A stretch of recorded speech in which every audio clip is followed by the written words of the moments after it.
ہاتھ میں چھڑی اور کندھے پر پوٹلی لاد کر چلنے والی یہ خاتون معاشرے میں موجود ان کرداروں کی طرح نہیں جو دنیا کے آگے ہاتھ پھیلاتے ہیں، بلکہ سیلف میڈ خاتون سیدہ سلطانہ افروز فاطمہ نہ صرف MSc میتھمیٹکس ہیں بلکہ تحریک پاکستان اور آل انڈیا مسلم لیگ کے بانی رکن سید احمد کی صاحبزادی ہیں۔ بانیان پاکستان اور ان کی اولادوں نے روئے زمین پر اسلام کے نام پر بننے والی پہلی ریاست کے لیے نہ صرف عظیم قربانیاں دیں بلکہ پہاڑ جیسے مظالم بھی برداشت کیے۔ ہمارے والد بتاتے تھے کہ سن 1916 میں انہوں نے 36 لاکھ روپے لگا کے اپنے خزانے سے امیر احمد راج شاہ محمود آباد کے والد امیر محمد خان نے پہلا مسلم لیگ کا اجلاس کیا تھا۔ وہ خود صاحب جائیداد تھے اور ان کو وہاں ہر شخص ان کو جانتا تھا، خاندانی آدمی تھے، بڑے خاندان سے تعلق تھا، اس لیے ان کو ہر طریقے کی آسائش تھی۔ اور مشن و مقصد کی کامیابی کے بعد خراج وصول کرنے کے بجائے گمنامی اور قسمہ پرسی کی زندگی بسر کرنے کو ترجیح دی۔ نہیں وہ کہتے تھے نہیں بس ہمارا کام ختم ہو گیا، ہم نے بنا دیا پاکستان، اب نئی نسل کا کام ہے وہ سنبھالیے۔ مسلم لیگ کے بانی رکن سید احمد انڈین CID کے ڈائریکٹر جیسے عہدے پر فائز تھے، تاہم تحریک پاکستان کے آغاز پر عیش و عشرت اور جاہ و جلال کی قربانی دے کر اس جدوجہد میں عملی طور پر شریک ہو گئے۔ وہ وہاں ملازم تھے سرکاری CID انٹیلیجنس میں، افسر تھے۔ ماضی کے اوراق کو پلٹتے ہوئے سید احمد کی صاحبزادی نے بتایا کہ راجہ صاحب محمود آباد، چودھری خلیق الزماں اور دیگر کی تحریک پر ان کے والد مسلم لیگ میں شامل ہوئے اور ہندوستان حکومت نے علم ہونے پر ان کے والد پر غداری کا مقدمہ قائم کر کے گھر سیل اور بینک اکاؤنٹ فریز کر دیا۔ بس انہی لوگوں کے کہنے میں آ کے راجہ صاحب محمود آباد، یہ خلیق الزماں، یہ لوگوں کے سب کے لیڈروں کے کہنے میں آ کر ان کے خلاف بغاوت کا انڈیا توڑنے کا مقدمہ تھا۔ مکان میں تالا لگا دیا گیا، گورنمنٹ کا بینک بیلنس فریز کر دیا گیا، بہت خراب حالت تھی۔ پھر کیا تھا کہ عیش و عشرت اور تن آسانی کی جگہ قسمہ پرسی اور تنگ دستی نے لے لی۔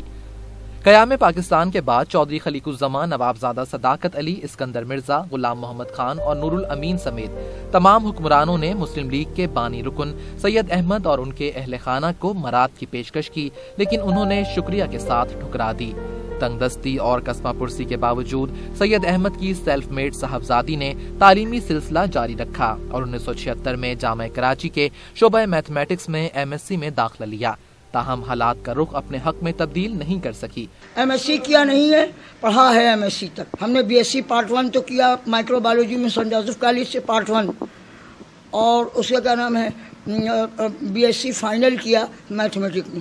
کراچی کے علاقے ناظم آباد میں رہائش پذیر عظیم باپ کی یہ عظیم بیٹی آج گمنامی کی زندگی گزار رہی ہے اور زبان پر حرف شکایت لائے بغیر اپنے روز و شب گزار رہی ہے۔ صرف ایک مکان ہے ہمارا اپنا ذاتی، اس کا کرایہ آ جاتا ہے، وہی ہماری روٹی کا ذریعہ ہے۔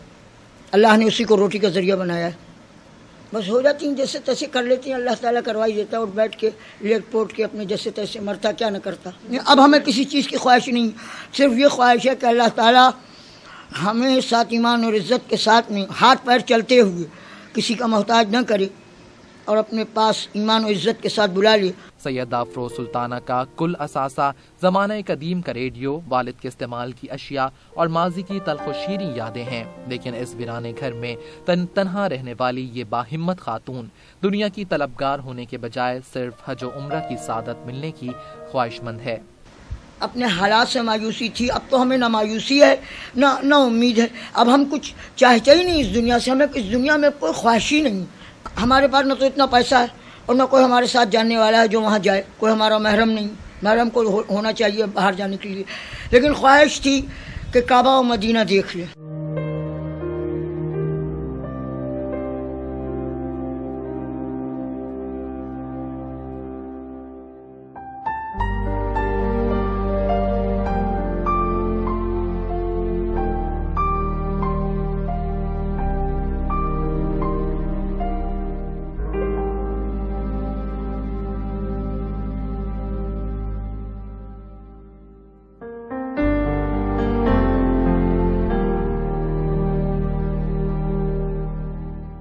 تحریک پاکستان کے کارکن سید احمد کی صاحبزادی سلطانہ افروز فاطمہ ملک کی موجودہ صورتحال پر مضطرب ہیں اور ان حالات کی وجہ لالچ اور انصاف کی فراہمی میں تاخیر کو قرار دیتی ہیں۔